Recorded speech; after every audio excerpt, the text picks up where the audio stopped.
আসসালামু আলাইকুম প্রিয় সুধী। আজকে আমি আপনাদের সামনে উপস্থাপন করব মুক্তিযুদ্ধ ভিত্তিক হুমায়ুন আহমেদের উপন্যাস ১৯৭১, যা নবম দশম শ্রেণীর পাঠ্যসূচির অন্তর্ভুক্ত। মীর আলী চোখে দেখে না। আগে আবছা আবছা দেখত, দুপুরের রোদের দিকে তাকালে হলুদ কিছু ভাসত চোখে। গত ২ বছর ধরে তাও ভাসছে না। চারদিকে সীমাহীন অন্ধকার। তার বয়স প্রায় ৭০।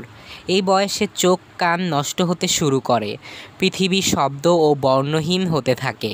কিন্তু তার কান এখনও ভালো, বেশ ভালো। ছোট নাতনিটি যতবার কেঁদে ওঠে ততবারই সে বিরক্ত মুখে বলে, চুপ, শব্দ করিস না। মীর আলী আজকাল শব্দ সহ্য করতে পারে না। মাথার মাঝখানে কোথায় যেন ঝনঝন করে। চোখে দেখতে পেলেও বোধহয় এরকম হতো, আলো সহ্য হতো না।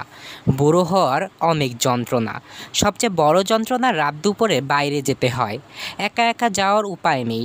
তাকে তলপেটের প্রবল চাপ নিয়ে মিহি সুরে ডাকতে হয়, বদি ও বদি। বদিউজ্জামান তার বড় ছেলে। মধুবন বাজারে তার একটা মণিহারি দোকান আছে। রোজ সন্ধ্যায় দোকান বন্ধ করে ৭ মাইল হেঁটে সে বাড়ি আসে। পরিশ্রমের ফলে তার ঘুম হয় গাঢ়। সে সাড়া দেয় না। মীর আলী ডেকেই চলে, বদি ও বদি। বদিউজ্জামান জবাব দেয় তার ছেলের বউ অনুফা। অনুফার গলার স্বর অত্যন্ত তীক্ষ্ণ।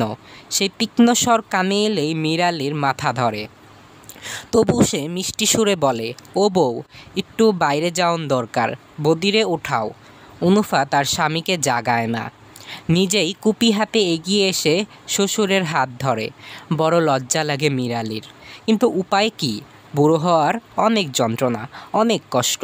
মীর আলী নরম স্বরে বলে, চাঁদনির রাইত নাকি ও বউ? জি না। চৌখে ফসর ফসর লাগে, মনে হয় চাঁদনি।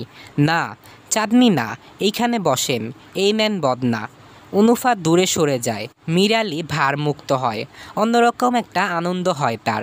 ইচ্ছা করে কিছুক্ষণ বসে থাকতে।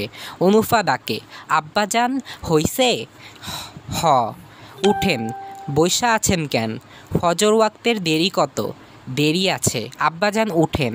মীর আলী অনুফার সাহায্য ছাড়াই উঠানে ফিরে আসে। দক্ষিণ দিক থেকে সুন্দর বাতাস দিচ্ছে। রাতের দ্বিতীয় প্রহর শেষ হয়েছে বোধহয়। একটা দুটা করে শিয়াল ডাকতে শুরু করেছে। মীর আলী হৃষ্ট গলায় বলে, রাইত বেশি বাকি নাই। অনুফা জবাব দেয় না, হাই তোলে। একটা জলচৌকি দাও, উঠানে বইয়া থাকি। দুপুর রাইতে উঠানে বইবেন কি? যান, ঘুমাইতে যান। মীর আলী বাধ্য ছেলের মতো বিছানায় শুয়ে পড়ে। একবার ঘুম ভাঙলে বাকি রাতটা তার জেগে কাটাতে হয়। সে বিছানায় বসে ঘরের স্পষ্ট অস্পষ্ট সব শব্দ অত্যন্ত মন দিয়ে শোনে।